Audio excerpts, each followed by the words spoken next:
I'm just going to pray and then we'll just, oh, hi, honey. She's so beautiful. And then we'll just get started.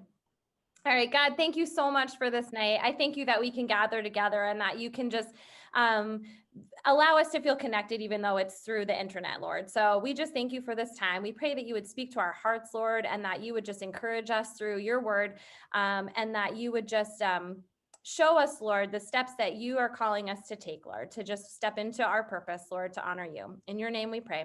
Amen. All right, guys. So I am going to go ahead and screen share and going to talk through some things that I just felt like when I was preparing for this workshop.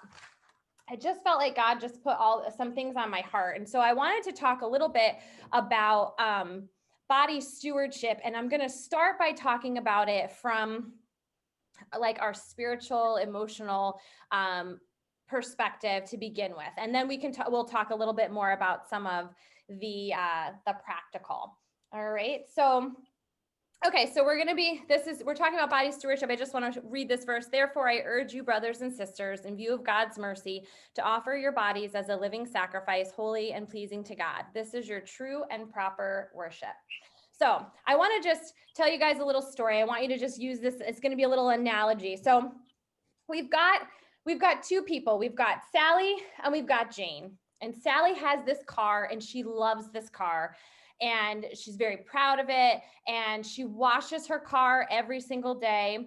She invests a lot of money in it and a lot of time. She loves to like dress it up and like show it or like hook it up, you know what I mean? And show it off. And sometimes she can get like really angry if it's not perfectly cleaned or if it's not exactly the way that she wants it. You know, she uses the synthetic oil, the super gas. Sometimes she doesn't want people too close to this car. She doesn't want them in the car because she's afraid that it's going to mess it up. It's going to be, it's going to ruin the car. Okay. So she doesn't, that's Sally. Then we've got Jane. Jane has this car. She's not really in love with this car.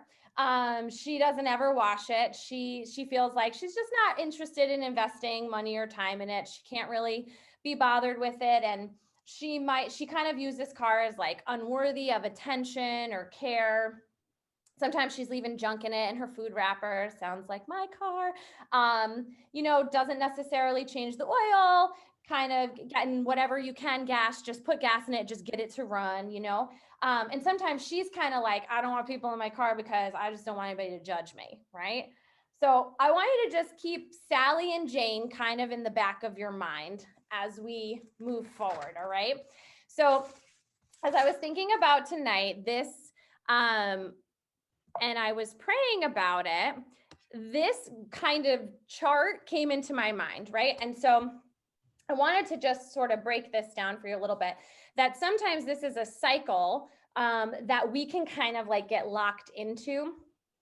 And so at the top, you see, it says like the lie. So there's all kinds of lies that we could begin to believe. And so a lie is, the definition of a lie, I think I might have written here, is to create a false or misleading impression, okay?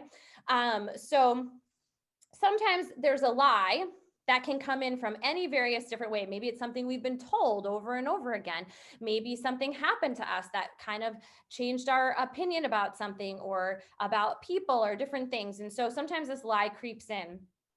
And then over here, on the next dot, you see it says, and like the idol. So when we believe this lie, sometimes we also take hold of an idol. And so I want to just kind of break that down a little bit for us. So in Webster's dictionary, an idol is referred to as an object of extreme devotion, or it's also listed as a false conception, a false or mistaken idea.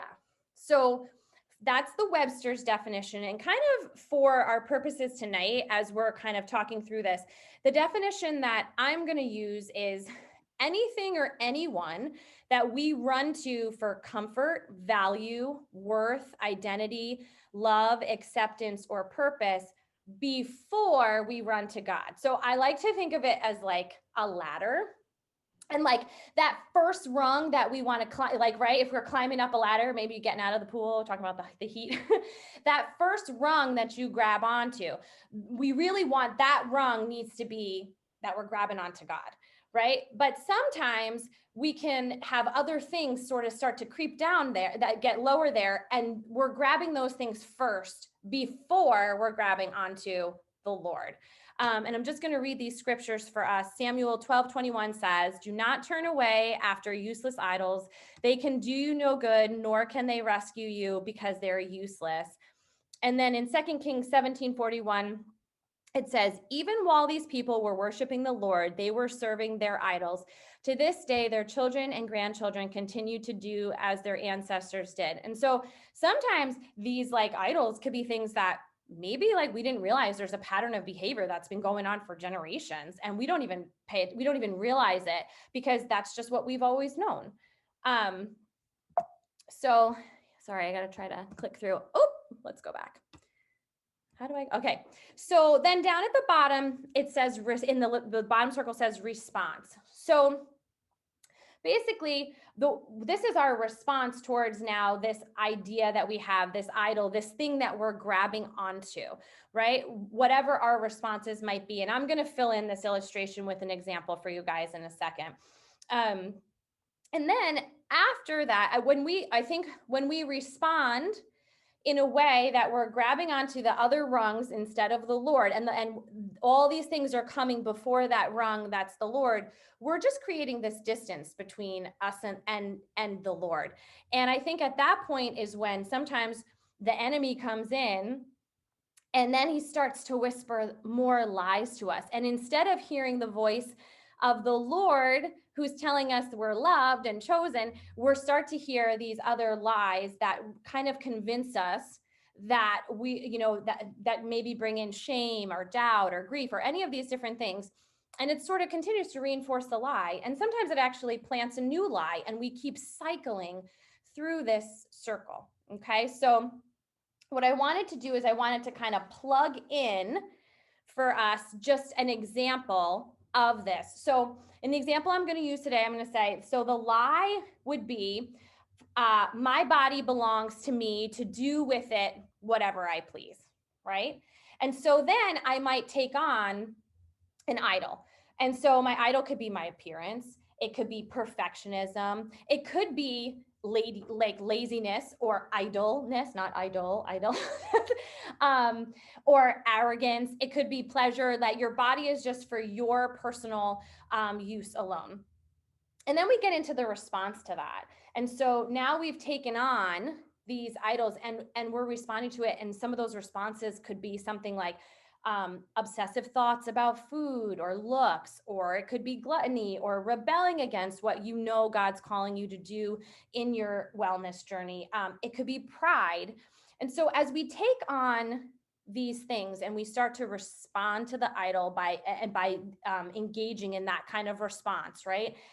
Then we're sort of opening the door for these accusations, right? And now we hear the accusations saying, okay, bringing in shame and anxiety and fear and guilt, because what happens is we know we can't be perfect, right? The only person who's perfect is Jesus. And so when we're trying to attain this certain standard, that leaves an open door then, right, for us to fall short because we're not perfect, right?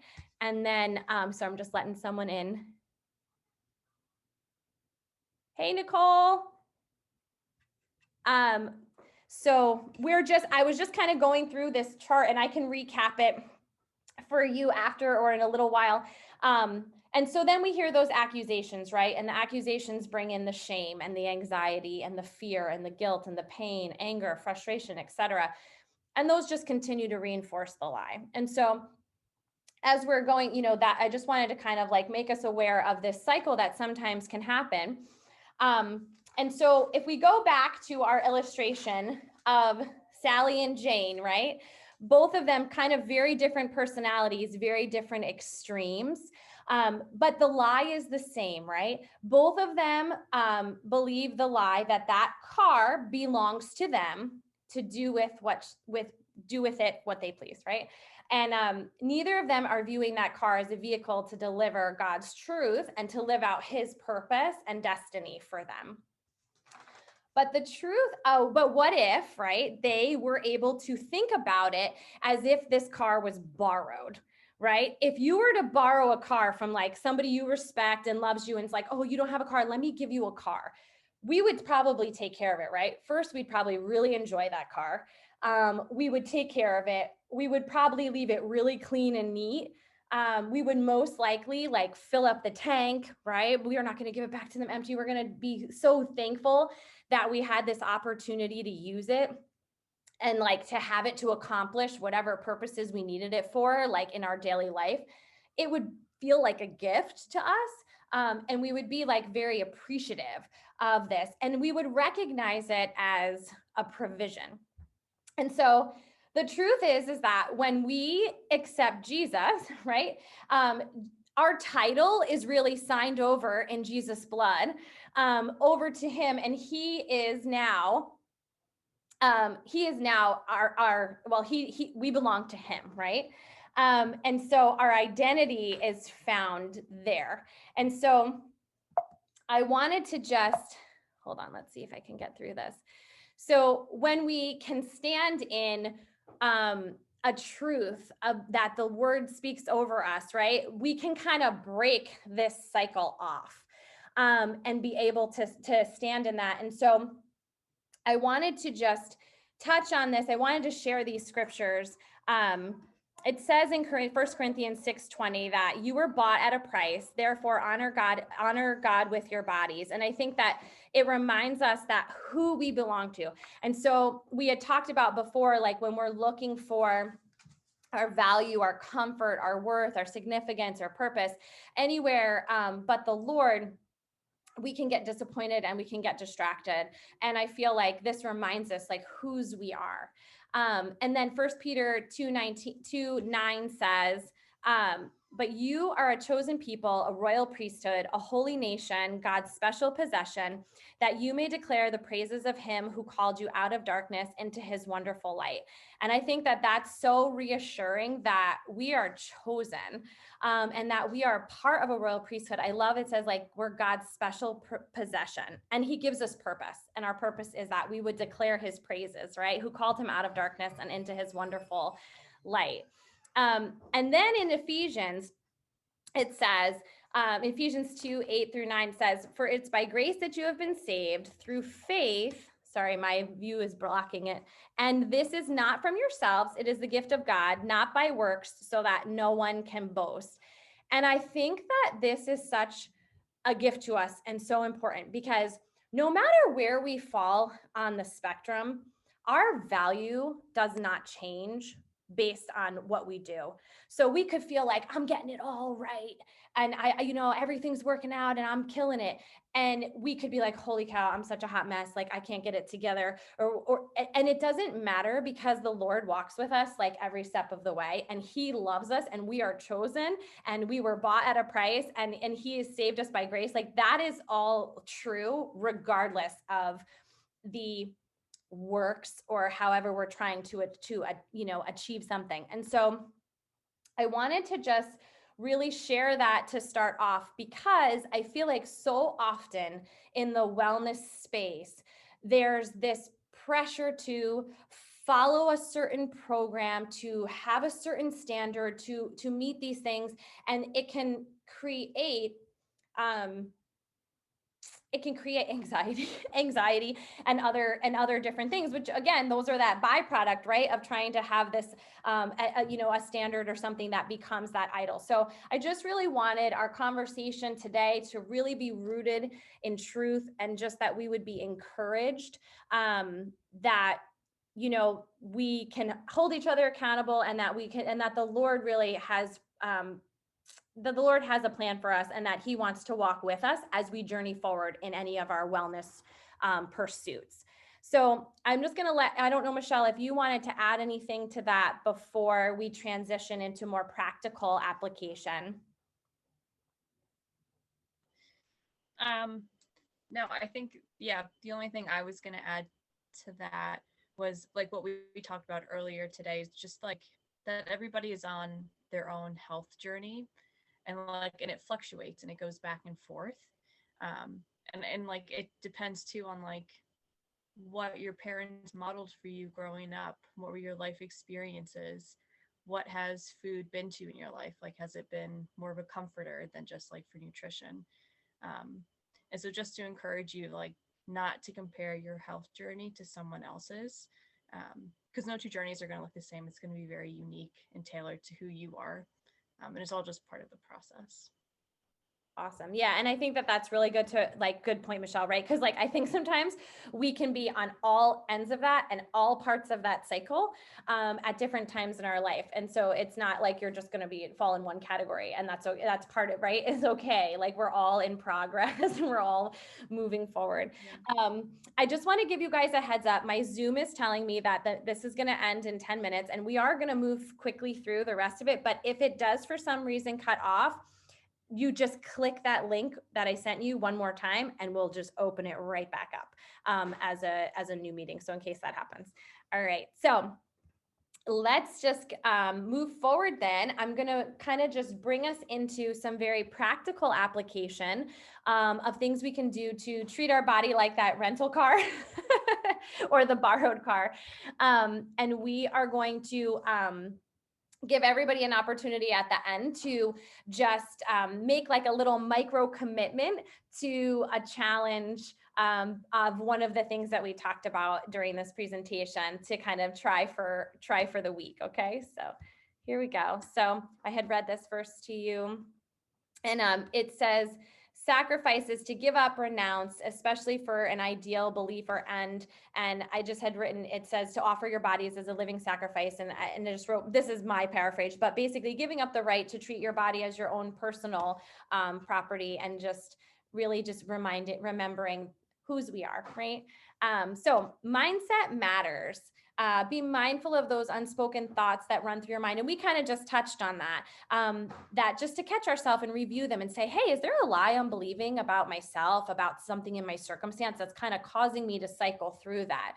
And this, I love this verse, do not conform to the patterns of this world, but be transformed by the renewing of your mind. Then you'll be able to test and approve what God's will is, his good, pleasing, and perfect will. And I love this because, you know, it just reminds us that we can combat those lies and those accusations by renewing our mind, right? Taking those thoughts captive and just kind of focusing on the truths that the Lord gives us in his word. Okay, hydrate. This is the simplest, but the hardest, right? So if you're thirsty, you are already dehydrated. All right. So you can kind of read through this slide, but some of the symptoms you might feel of dehydration that you don't realize is because you're thirsty: fatigue, blood pressure changes, your flushed skin, headaches, infrequent urination, lightheadedness, dizziness, decreased coordination, right? You're tripping over stuff in your house. You're like, what is going on? Well, you might be thirsty. Loss of appetite, muscle cramping. So one of the challenges you can choose is to, for this week, start your day off right. Try having a glass of water with lemon when you first wake up, and that's going to stimulate your digestive tract and help replenish all that water that you lose at night. It's not lose, but your body's using it. Sleep is another easy but hard, right? So God blessed the seventh day. He made it a holy day because on that day he rested from his work. So God knew we needed sleep, okay? So give yourself permission when you're tired to sleep. I think as like, you know, busy people, you kind of go, oh, I can't sleep. I have to do this, and the other thing, but give yourself permission to sleep. It's going to make you more productive the next day. So better concentration, lower weight gain risk because it affects your hormones while you're sleeping that affect cortisol, that, you know, can just be a whole roller coaster of hormonal stuff. Actually more social and emotional intelligence when you're well rested. How cool is that? You're going to interact with people better when you're rested. Preventing depression, lowering inflammation. And it really is super important to boost your immune system. So tips for better sleep, if you guys maybe want to screenshot that, keep consistent sleep schedule, make yourself comfortable in terms of temperature, power down your devices, be mindful of like what you eat or drink before you go to sleep. And then you can get natural support, herbal stuff for sleep to help you. All right. Here's the sleep recommendations. Just take a quick peek, ladies, because I know we're all in the 7+ hours zone here. So we need to be getting 7+ hours. I don't know if we are all getting that, but we can try. All right, sugar. So sugar is delicious and it should be enjoyed, and there are times to celebrate. But excess sugar really, really can have a profoundly negative effect on your body, your hormones, your sleep, and your stress levels. So sugar is something to be very conscientious of. It depresses your immunity for 5 hours, up to 50% for 5 hours after you have sugar. So it's a long and drastic decrease in immunity after having sugar. It affects your sleep. It can aggravate yeast problems, candida, gut health issues. It actually accelerates the aging process, and it can affect the hormones, particularly cortisol, which can be linked to stress and weight gain and things like that. So sugar is one to pay attention to. You could screenshot this one if you want. Natural forms of sugar. These are ones that I would recommend as opposed to a refined sugar. So here's some sweet substitutes. Sometimes we forget about spices, right? So we've got cinnamon, mint, anise, cloves, ginger, and then fruit concentrates make a great way in baking. Applesauce instead of sugar is a great substitute, or like fruit toppings instead of syrups.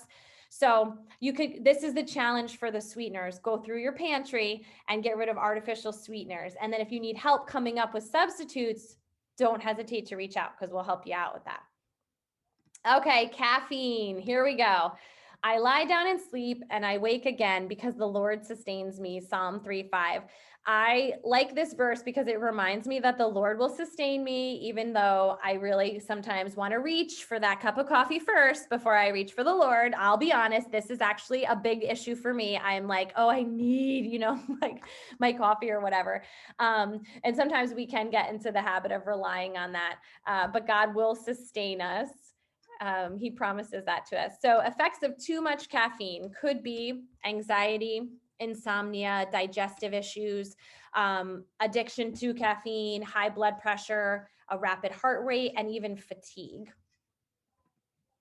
So if you hate the taste of decaf, you can look for brands that are labeled Swiss water decaffeinated. Those are processed without chemicals that give it that weird aftertaste. So the reason that caffeine-free items like coffee taste weird is because there's a chemical, it actually has like kerosene in it, that pulls the caffeine out. So Swiss water process really helps make it taste good. Okay, and this one I think is my favorite. Rest and relaxation, right? Taking a bath is a great way to calm your nervous system. Being immersed in water past your chest with your head out can have good influence on your lung capacity and oxygen intake. It can improve your mood and reduce stress. And then being submerged in water can reduce pain and inflammation and calm the nervous system, reducing levels of anxiety and improving your mood, and balancing hormones. Guys, you could take a 10-minute bath. This does not have to be like, candles and bath oils and all that other thing. It can literally be like, I'm totally stressed out. Let me fill the bath while I'm doing something else. And I'm going to jump in for 10 minutes, calm the nervous system, and then move on. So my computer is telling me that it's going to stop, but sometimes they said it doesn't really stop. So if it does, I'm just going to restart the link. You guys can jump right back on that link. Okay. Okay. So how can we support you further? So as iron sharpens iron, one person sharpens the other. So I just wanted to share with you guys, Michelle and I both participated in this program with our brand partner called the Prove It Challenge and had really incredible results. And that program starts with a detox. And sometimes people hear cleanse or detox and they freak out, right? But Bina actually just did this portion of it. And I asked her if she would share with us her experience. Hi guys. So, Jess, I've known Jess for a couple of years now, and she's always told me about the cleanse, and I've heard her talk about it, but I've never had that thing where I want ear to my belly and they hear all kinds of like a party going on in there, you know. But it's really, I could tell that my insides were inflamed, you know, and I knew I needed something to help reset my body. You know, I've tried, you know, I would wake up. My biggest thing is I'm not big on sweets and stuff like that, but there's one thing, I don't drink caffeine, but you know, being of Indian descent, I love my chai. So it is like 6 ounces of milk with 3 teaspoons of sugar, which is a lot of sugar for you know, and that's the only sugar I have for the day. But you know, without it, I had a hard time staying awake. I was constantly sluggish. You know, I work late sometimes, you know, in the night, you know, and I would have tea to help sustain me, you know, just to keep myself alert. But honestly, you know, so, you know, just over the past year, seeing the way I felt with my body and struggling with trying to get back on track with eating healthy and weaning myself off the tea was really tough. So I decided, let me give this a shot. You know, as much as I'm not a big fan of it, let me give it a shot. You know, and so and I'll be honest with you, the first day, having to eat vegetables, I do love the idea of, hey, you can eat vegetables, you can eat fruits, and you can modify it or cook it any way you want it. You know, for me, I love spices, you know, and being able to manipulate, I mean, to have a plate full of vegetables that was flavored was, all right, I can do this. It's not so bad. It's, you know, I can handle this, you know. The first day was hard. I felt like I was hungry all the time, you know, and because apparently vegetables burn faster than, you know, carbs and meat. So I felt like I needed to have, you know, food, you know, every couple of hours. But by the second day, the first thing I noticed was, you know, I got up in the morning and I was not sluggish. Because sometimes I get up in the morning and it takes me a bit to get out of bed. But the second day I got up and I felt like I was so alert. And I'm like, what's happening? You know, I can't believe this is working, you know? And every day since then, I feel like, you know, I felt like my body changed. I felt like my body, my insides are calming down, you know, like there's no party in my belly no more, you know, but I know the kids always listen to it like, oh, it's making all kinds of sounds, mom, you know, but anyway, but reality is, you know, and over that 7-day period, yeah, I cannot, you know, it was never about really losing the weight. It was more about feeling better about myself on the inside, you know. I mean, the weight loss is an added bonus, right?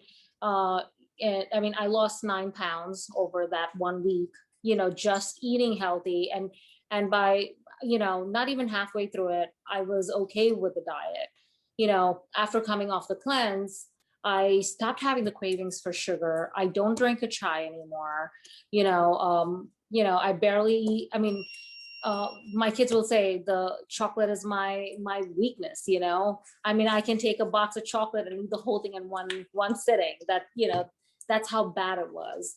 And now I'm like, I have a tray of chocolate. I'm like, I pass it every day, and I'm like, I could care less. You know, so I mean, it's changed. I mean, just having that reset where getting that sugar out of my system really helped me get back on track with, okay, I can make better choices now. I don't have to struggle so much, you know, even getting up in the morning and trying to, you know, getting the kids ready and trying to work, you know, I feel a lot more, you know, alert. I feel a lot more present as opposed to, you know, my mind is not clouded. You know, I don't feel sluggish. You know, I really feel, I mean, I feel so much better, you know. That's what really what I got from the cleanse, honestly. And I've been doing the shakes every day, and my little one constantly keeps trying to steal my shakes, you know. You know, and I'm always like, hey, that's my food, you know. So it's a battle of the shake in the house, you know, these days. but I can't, you know, I've always been skeptical about, you know, chemicals and, you know, all these, whatever the additives that are in foods and all these diets. And not wanting to expose myself to it, but I kind of took Jess at her word and said, and everything's plant-based, did a little research on it. And then I was like, all right, I'm going to take the step and try it out. And I love the results. I just love about the aspect of how good I feel, and how I'm able to make better choices. But before that, every day I would wake up, I'm like, today's the day I'm going to try to eat healthy. And halfway through it, I would be like, I can't do it. I need to try to like wake myself up. I need to try to just be able to stay alert in front of the computer and work. That's how it was. So, I mean, this reset was what I needed to get back on track. And I love the Shaklee, the protein shakes, that's a favorite in my house now. So that's awesome. a little bit of my experience. Tina, thank you so much for sharing just your experience. And I really appreciate how candid and honest you are about like, okay, I'm not sure I want to do this, because I think that that's valid. I think sometimes we feel that way. Like we're like, okay, because there's so much mixed messaging and like all this kind of stuff. And we do have to be really smart consumers about what we put in our own body. And Bina knows this, and some of you guys on the call knows, but if you have never heard of Shaklee, they've been around for over 60 years. And Dr. Shaklee, who invented the company, invented the first multivitamin in the US. And he also invented the first instant protein. And to me, that spoke volumes. Like someone who was just so ahead of the curve, understanding the need for these things before it was like a trend.